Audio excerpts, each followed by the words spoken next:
Hey guys, hari ni kami nak pergi jogging dekat Mengkuang Dam.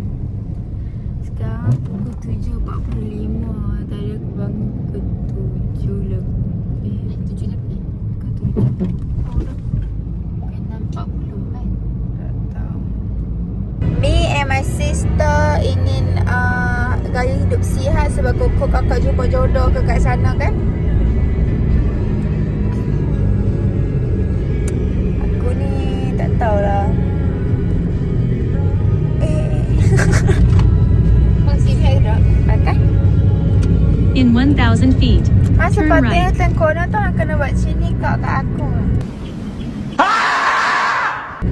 Kau kena buat sini lah kan?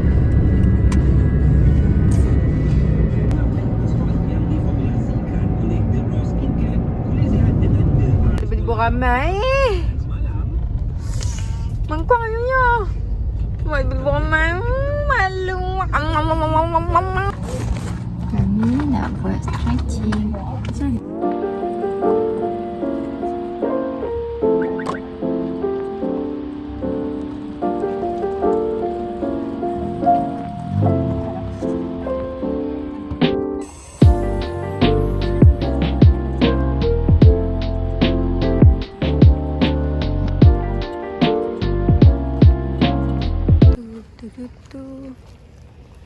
Kita dah nak sampai hujung.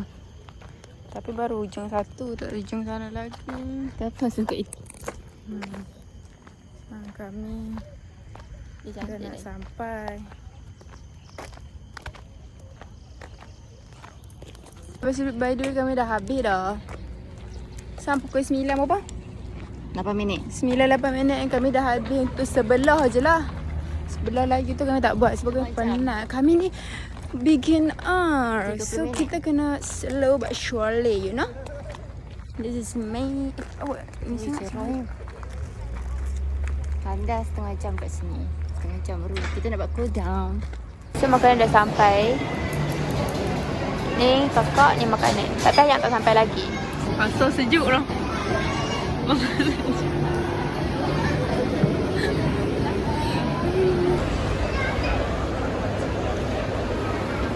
Bau rokok. Setelah kita sama. Saya kalau ingat tak orang depan-depan.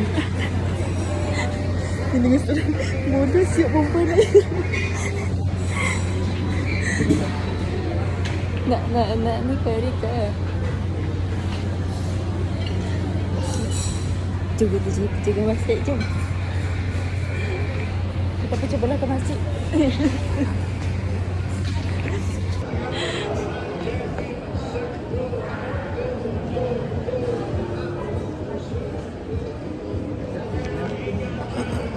Sampai je.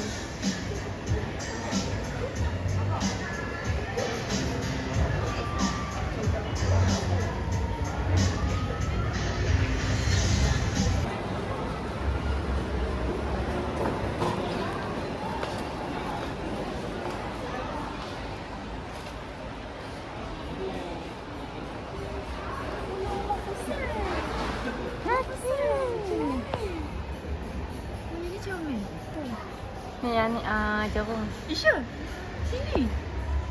Mau pesan. Macam ni.